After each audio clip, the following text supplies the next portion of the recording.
Dobrý den, moje jméno je Hana Magdová a dnes bych vám ráda představila moji práci v rámci soutěže Středoškolská odborná činnost, která nese název Stír v době kamenné. Studuji na gymnáziu a obchodní akademii v Bučovicích v Jihomoravském kraji a soutěžím v soutěžním oboru číslo 16, tedy historie. A teď už k samotnému tématu práce.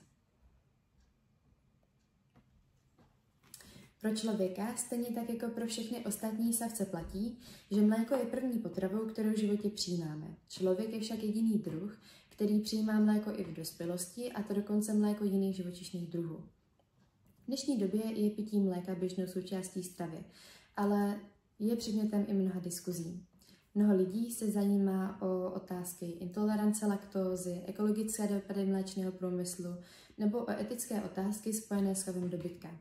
I já jsem se nejednou zamyslela, zda se do kávy nalít kravské mléko nebo raději zvolit nějakou jeho rostlinnou variantu. A bylo to právě téma intolerance na laktózu, které mě přivedlo k otázkám ohledně počátku konzumace mléka. Tyto otázky se nakonec staly hlavní motivací pro vznik této práce. Ukázalo se, že odpovědi na své otázky bych měla hledat již od doby prvních zemědělců.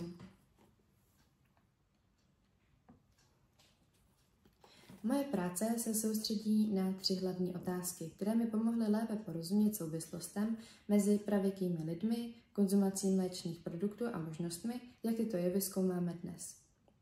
První otázkou je, zda byl neolit skutečně klíčovým obdobím pro počátky konzumace mléčných produktů a jakou roli v tomto procesu hrála kultura s lineární keramikou, která se na našem území objevuje již před 7000 lety. Druhá otázka se týká metod, jimiž dnes věda rekonstruuje stravu lidí v minulosti. A jak k tomuto přispívají lipidové analýzy. Třetí otázkou, kterou jsem si kladla, bylo, jaké poznatky o konzumaci mléka už máme z období neolitu z oblasti dnešní České republiky a jak tyto poznatky zapadají do širšího evropského kontextu.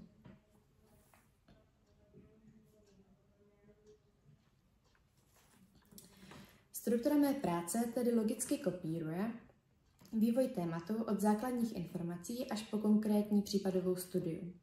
V úvodu se věnuje charakteristice neolitu, tedy období, kdy společnost lovců-sběračů přichází k zemědělství.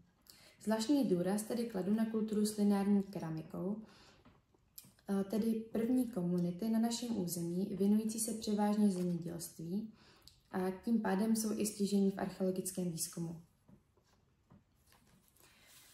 V další části rozebírám stravovací zvyklosti raných zemědělců, co jedli, jaké archeologické doklady o tom máme a jak se jejich strava postupně vyvíjela. Poté navazuji kapitolou o produkci a konzumaci mléčných výrobků v pravěku, kde představuji lipidové analýzy keramiky jako nástroj ke zjišťování zbytků mléčných produktů. Následuje metodologická část, kde podrobně popisuji vědecké techniky využívané v archeochemii.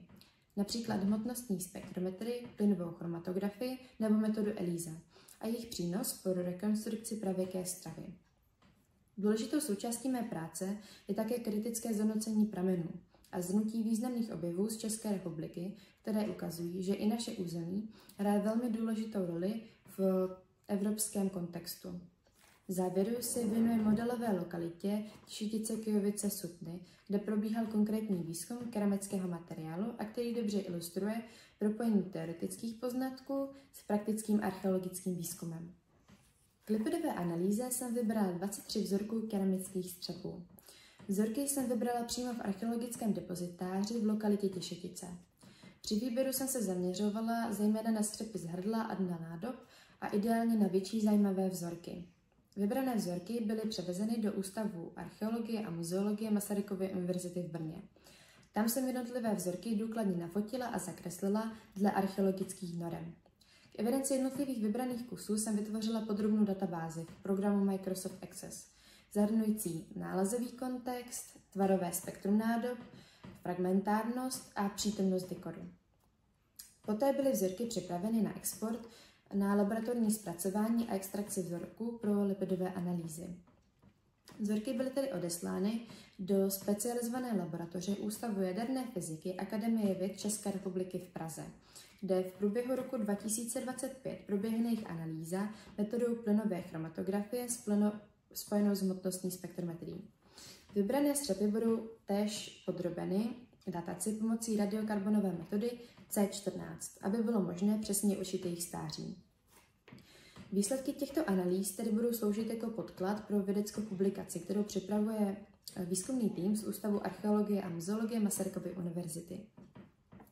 Vzhledem k časové i finanční náročnosti celého procesu a také kvůli dlouhým čekacím lhůtám v laboratoři bohužel nebylo možné výsledky těchto analýz zahrnout i v mé práci. Jakmile však budou k dispozici, budou porovnány s mými poznatky. A celý projekt vznikl v rámci výzkumného programu RESHUM Připravení na budoucnost, který se zaměřuje na dlouhodobou odolnost lidské kultury. Zde na ukázce teda můžeme vidět kresebnou dokumentaci analyzovaných fragmentů, zde, a fotografickou dokumentaci fragmentů.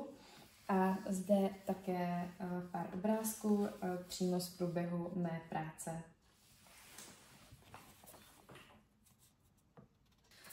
Má práce tedy slouží především jako shrnutí a potvrzení již existujících domněnek, přičemž se zaměřuje na zodpovězení těch 3 původních otázek, které mě vedly při jejím psaní.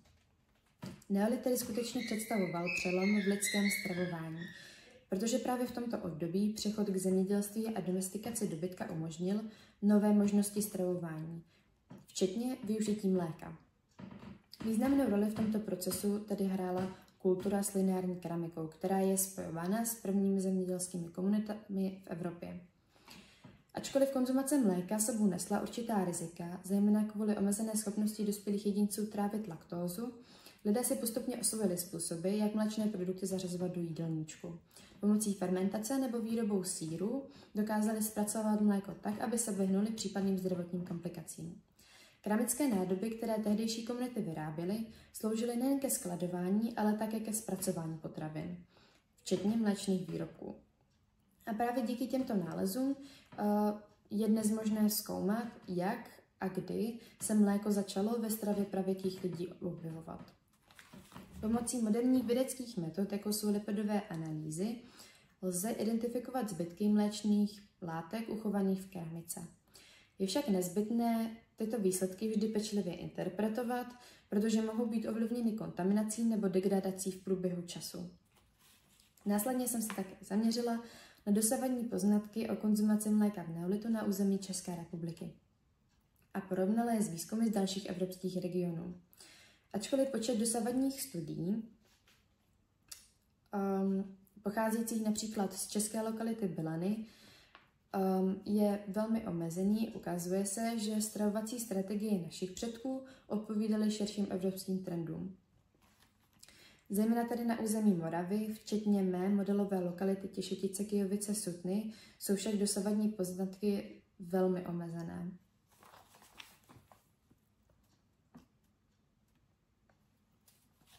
Téma, kterému jsem se věnovala, se tady nepohybuje pouze v oblasti historie, ale přirozeně propoje archeologii s chemií a dalšími vědními obory.